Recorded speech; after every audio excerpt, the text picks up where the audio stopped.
नमस्कार, मैं हूं अंकुर। आप देख रहे हैं सत्य हिंदी। एक नजर अब तक की सुर्खियों पर। वेनेजुएला के बाद मैक्सिको को ट्रंप की धमकी, लेकिन मैक्सिकन राष्ट्रपति का कड़ा जवाब। अमेरिकी दबाव पर मैक्सिको अडिग, सैन्य कार्रवाई का कोई खतरा नहीं, कोई जोखिम नहीं।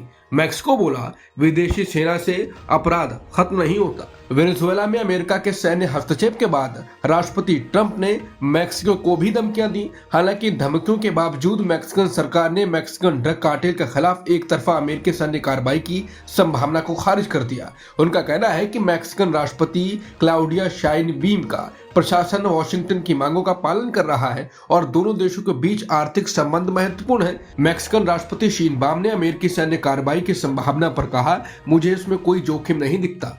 अमेरिका सरकार के साथ समन्वय और सहयोग है। उन्होंने कहा कि मुझे आक्रमण की संभावना पर विश्वास नहीं, मुझे ये तो भी विश्वास नहीं कि वो इसे गंभीरता से ले रहे हैं। विदेशी सैन्य हस्तक्षेप से संगठित अपराध का समाधान नहीं होता। ईरान में बेकाबू हिंसा, 35 की मौत, 1200 से ज्यादा गिरफ्तार। प्रदर्शन 27 प्रांतों में फैले, हालात गंभीर।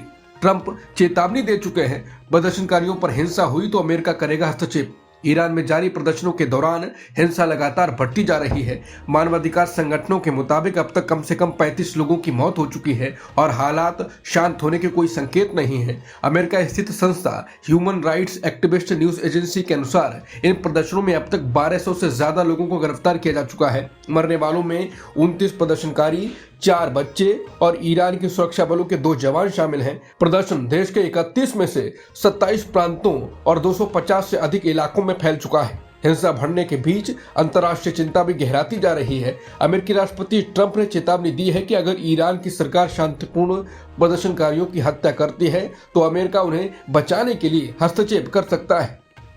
अमेरिकी अदालत में मादुरो बोले, अब मैं अपने देश का राष्ट्रपति हूँ, मैं निर्दोष हूँ। मादुरो बोले, मुझे जबरदस्ती पकड़ा गया है। अब अगली सुनवाई 17 मार्च को होगी। वेनेजुएला के पूर्व राष्ट्रपति निकोलस मादुरो ने अमेरिका की अदालत में पेश होते हुए खुद को अब भी अपने देश का राष्ट्रपति बताया और ड्रग तस्करी के सभी आरोपों से इनकार किया। सोमवार को न्यूयॉर्क की अदालत में पेशी के दौरान मादुरो ने कहा कि मुझे जबरदस्ती पकड़ा गया, मैं निर्दोष हूँ, मैं अपने देश का राष्ट्रपति हूँ। उनकी पत्नी सिलिया फ्लोरेस भी कोर्ट में उनके साथ मौजूद थी। अब कोर्ट ने मादुरो को 17 मार्च को दोबारा पेश होने का आदेश दिया है। वेनेजुएला में 30 दिन तक चुनाव नहीं, पहले देश को ठीक करेंगे, बोले ट्रंप। मादुरो की गिरफ्तारी के बाद ट्रंप का बड़ा ऐलान, चुनाव नहीं, पहले स्थिर था। ट्रंप बोले, लोग ठीक से वोट में नहीं कर पाएंगे। अमेरिकी राष्ट्रपति ट्रंप ने साफ कर दिया है कि वेनेजुएला में अगले 30 दिनों तक कोई नया चुनाव नहीं होगा। ट्रंप ने कहा कि पहले देश को स्थिर करना जरूरी है, चुनाव बाद में होंगे। एनबीसी न्यूज से बातचीत में ट्रंप ने कहा कि पहले हमें देश को ठीक करना होगा, अभी चुनाव संभव ही नहीं है, लोग ठीक से वोट भी नहीं कर पाएंगे। ट्रंप ने यह भी कहा कि अमेरिका वेनेजुएला के साथ युद्ध में नहीं है, लेकिन हालात को सुधारने में उसकी भूमिका लगातार बढ़ रही है। बांग्लादेश में एक और हिंदू समुदाय के व्यक्ति की हत्या, दुकान चलाते समय हुआ हमला। मणि चक्रवर्ती पर हमला, अस्पताल में मौत। 18 दिन 6 मौतें। बांग्लादेश में हिंदुओं पर लगातार हमले।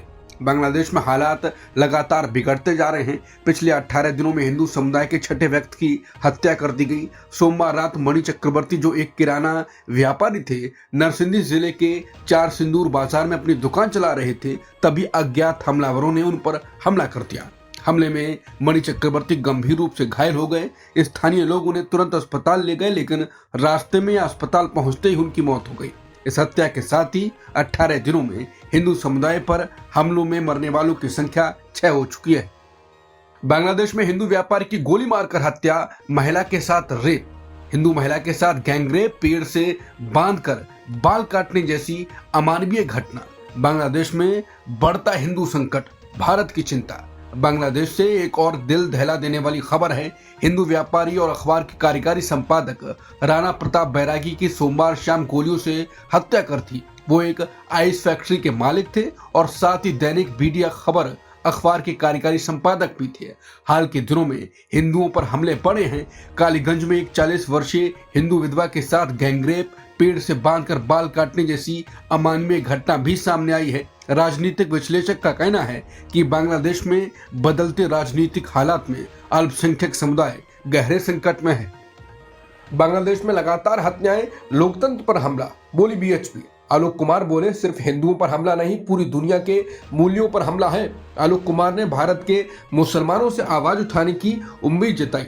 बांग्लादेश में लगातार हो रही हिंदू की हत्याओं को लेकर विश्व हिंदू परिषद के अंतर्राष्ट्रीय कार्यकारी अध्यक्ष आलोक कुमार ने कड़ा बयान दिया। आलोक कुमार ने कहा कि बांग्लादेश में जो कुछ हो रहा है वो सिर्फ हिंदुओं पर हमला नहीं है, बल्कि पूरी दुनिया के मूल्यों, लोकतंत्र, धार्मिक स्वतंत्रता और अभिव्यक्ति की आजादी पर हमला है। उन्होंने कहा कि वहां लगातार लोगों की हत्या हो रही है, ये पूरी दुनिया के लिए एक बड़ी चुनौती है। उन्होंने भारत के मुसलमानों से भी अपील करते हुए कहा कि मैं भारत के मुसलमानों से उम्मीद करता हूं कि वो इस पर आवाज उठाएं और कार्रवाई करें। आलोक कुमार ने यह भी आरोप लगाया कि जब भी बांग्लादेश में चुनाव नजदीक आते हैं, ऐसे हमले बढ़ जाते हैं। वीएचपी ने कहा कि नोबेल शांति पुरस्कार विजेता अशांति का साम्राज्य चला रहे हैं। 18 दिनों में बांग्लादेश में 6 हिंदुओं की हत्या कर दी गई। बांग्लादेश में हो रही हत्याओं पर भारत में भी हलचल है। बांग्लादेश में हिंदुओं की हत्याओं पर वीएचपी प्रवक्ता विनोद बंसल ने कहा कि बांग्लादेश में हिंदुओं की एक हत्याएं रुक नहीं रही हैं। ये एक गंभीर मुद्दा है कि पिछले 18 दिनों में बांग्लादेश में 6 हिंदुओं की हत्या कर दी गई है। कल ही एक जहाज मालिक की हत्या कर दी गई। 40-50 साल की एक महिला जो अपने घर में बैठी थी, जिहादियों ने न केवल उसके साथ सामूहिक बलात्कार किया बल्कि उसे जिंदा जला भी दिया। बांग्लादेश में इस तरह की कई हत्याएं हो रही हैं। तथाकथित नोबेल शांति पुरस्कार विजेता अशांति का साम्राज्य चला रहे हैं और मूक दर्शक बने हुए हैं।